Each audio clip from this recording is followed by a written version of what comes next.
ask you. She said, yes. I said, you remember when God created in Genesis, the Bible says everything was very good. It was amazing. It was amazing, woman of God. It was powerful. And you know what happened? Chapter 3. It was a mess. Everything was a mess. Even God could not keep it perfect forever. And I said, you're trying to get a business that's going to start on day 1 and make $1 million by day 30. This is a joke. It's not going to happen. And she began to cry. Because for the first time, she realized she's been waiting and waiting and waiting. So many of you are waiting. What are you waiting for? So many of you are waiting and saying, man, if I found there's no perfect business. It's a myth. Number 2, I want to have a business degree to have a business. I was in Barnes & Noble talking to a lady, 2 ladies actually. They're in Barnes & Noble. I didn't know that they were going to University of Houston downtown to get the MBA in business. And so we began to talk. And she said, and one of the ladies said, I said, so what are you passionate about doing? Well, I like to help people do this and do this and do this. And I said, so what are you waiting for? And she said, you know what she said? She says, I need to write my business plan. I said, you just told me this is how you help people. Have you found someone that has that problem? Well, I'm already doing it. So what does business plan have to do with this thing? And she was like, oh my God. I was talking to another lady and she reached out to me on Facebook. I'm thinking Uganda. She says, I want to start a business. Can you email me? And how do I know this business terminologies, customer, cost per click, and all the lingo that they use in business to sound smart? I said, what? How do you help people?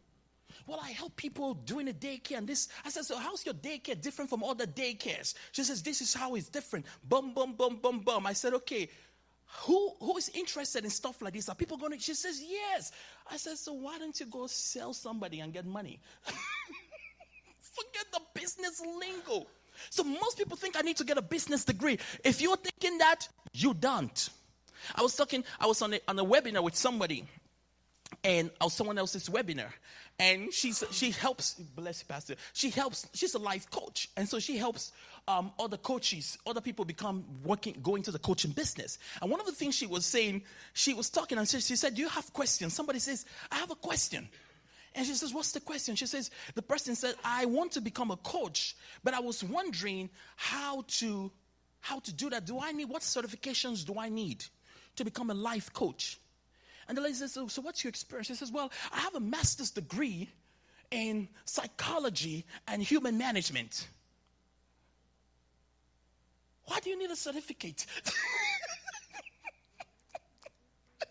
Sir? Isn't a degree 4 years experience? She has a degree, a 4 years degree. She's looking for a certificate, for a 3-week certificate.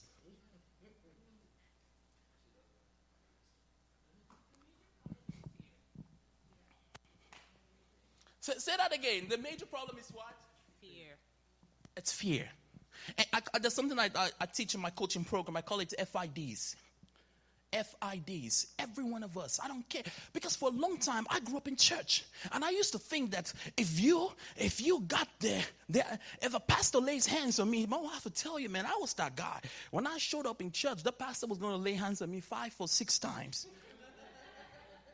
I started out with 1 time and I realized it was not strong enough.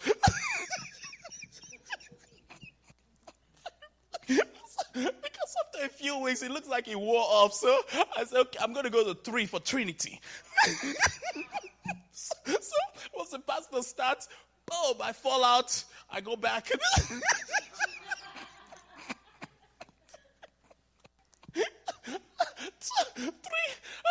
3 was not working. so I decided to upgrade.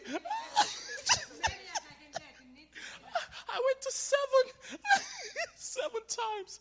And then 7 was not working, so I went to 8 for new beginnings.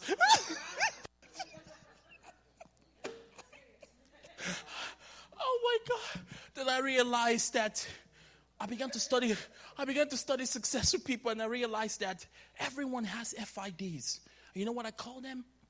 Fears, insecurities, and doubts. I don't care how successful you are. When you're trying to do something that's not what you've always done, the first thing that hits you is fear. Because your mind is telling you, hey, this could be dangerous. But guess what? How do you overcome fear? You get knowledge. And when you get knowledge, you act. You get a coach like Pastor V, and she tells you, hey, this is how to do your networking. And then you just do what she said and get results. And so fear is what's stopping people. Let's move on. So number 3, we talked about, a lot of people think I need to acquire a lot of capital to start a business. Uber, actually, you know how Airbnb started? Airbnb were 3 guys. They couldn't pay their rent in California. And it was the DNC in California. I think it was a couple of years ago. Was it 8 years ago? The DNC was in California. All the hotels were booked. And you know what they did? They told themselves, well, what we're going to do, how do we make money? Because their landlord was about to kick them out. So what they decided to do was, why don't we get people to stay with us? And when they stay with us, we can charge them money. Because they didn't even have any beds. We'll get this beds and put it right in the living room and then serve them breakfast in the morning. And they put it on a website and people applied. What a concept. You know what? Before the convention was over, they made the money for their rent. A few months, even for a few months. They were like, wow, what an idea. Why don't we do this over and over? So you know what? They started doing it. And every time it kept failing. Because you will fail, everybody say this, you will fail your way to success. You will fail your way to success. That's the truth. And you know what? I was listening to Tony Robbins this morning. He said something. You have to, it's called feedback. Everybody say feedback. The customers will give you feedback. Life will give you feedback. You have a tea. She said, could you tell me how it tastes when you drink it? Because what she's looking for feedback. And when you have feedback, what happens? You can innovate. You can improve. You can get better. And that's what they began to do. And they had to relaunch their business 5 times. This thing's turned off. It's turned off, Pastor. They had to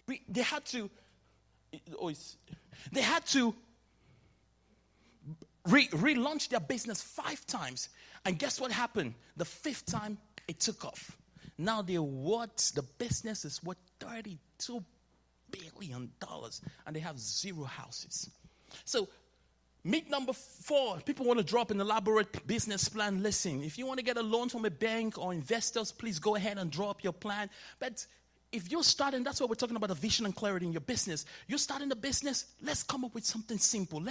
Who do you help? How do you help them? That's what we're going to be talking about moments from now. Who do you help? How do you help them? What makes you different from the competitors? And then go sell it to someone. Number 5, people say, you need a business card, a website, a logo, new computers. I remember 2006, I was thinking I needed to get all that. I didn't have the money. So, you know what I kept doing? I kept waiting. Listen, if you have the money to make an investment and get in a nice, beautiful website, please do. Actually, honestly, if you're starting out in business, don't spend too much money building a website initially. Get a basic website. Why? Your brand is going to change. You don't even know what people like. You don't even know how you serve people well. They're going to give you feedback. So imagine investing $5,000 in building a nice website, and then after you've built the website, 6 months, it's changed. And now you're like, oh my God, I got to change it. And you don't even have the capital anymore. Invest $500, $300. Look for someone on Fiverr to do it. How many of you have heard of the site Fiverr? Fiverr, if you've not, that's where you can outsource most of your websites, business cards, whatever. You can outsource it on Fiverr, and it's cheap. It starts at $5 and goes up. Anyway, next slide, please.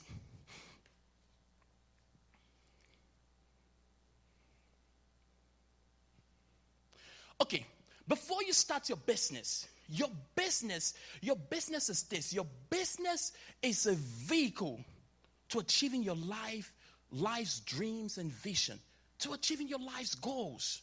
So before we talk about business vision and writing your business, first of all, what do you really want out of life? What are you here to do? What impact do you want to make in life? Because if you're thinking, I just want to start a business because I want to look like a businessman, that's not good enough.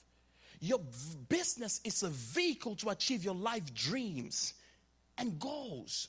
So first of all, if you look at the workbook, I want you to do that when you get home. I ask you the basic questions, simple questions. Why do you want to start a business? Okay, when we talk about what's your life vision, where are you going in life? What's your life mission? What are you trying to accomplish with your life? Listen, so I like what Les Brown said, you can't get out of here alive. So you might as well leave. What's the life vision? What are you trying to do? What are you trying to achieve? Where are you trying to get to? What's your life vision? What kind of contribution? Okay, when you talk about your life vision, then now how much is this going to cost? When you determine how much it's going to cost, now your business helps you achieve it. Tony Robbins, I think every year he feeds over, 50 million kids. You know how much his business is worth? About $3.4 billion. Because he has a big goal. He just released when he released his new book, all the proceeds went to feeding the kids. Now imagine how someone like that is going to get up in the morning. When you have that vision that's big enough. Next slide. When you have a vision, listen, your vision has to, it's called, what's your why?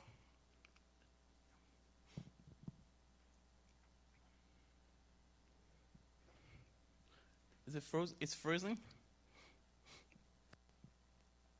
So when you have your vision, the next thing you want to ask yourself is, why do you want to start a business? What's the why? Because if you don't have a why, if you don't have a reason why you're doing it, and your why has to be connected to something emotional. It has to be more than just, I want to make 100,000. I want to drive a Lamborghini. I want to drive a nice Tesla. No, that's not strong enough. Because why? When you're going into business, you're going to have a lot of days you want to quit. She felt that. She felt that anointing. Prophetess Deborah said,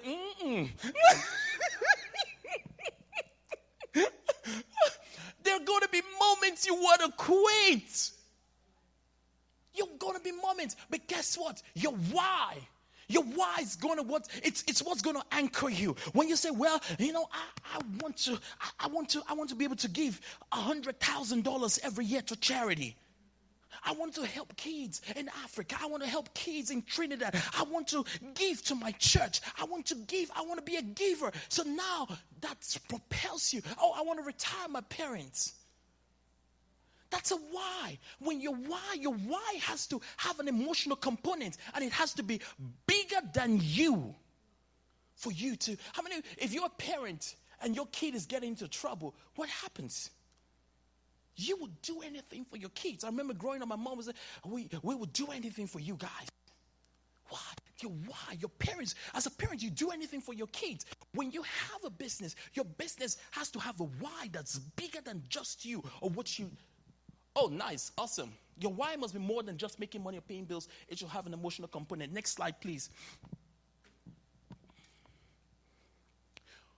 Okay, now we're talking about business. Business 101. Number one. What do you solve? Everybody say, what do you solve? What do you solve? Businesses solve problems. Say, businesses solve problems. So you must know what business you solve, what problem you solve. I don't care what you do. It has to solve someone's problem, for someone to reach into their wallets and pull out the card and swipe.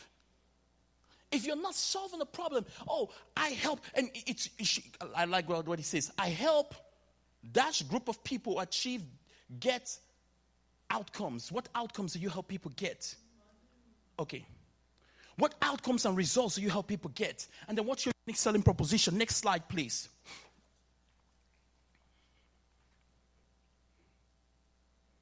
Good. So now, when you're talking about your target market, when you find out what you solve, the next thing you need to ask you, go back one slide, please. One slide. Back one. So when you're talking about who you help people, how you help people, what problem you solve, now you have to ask, how do you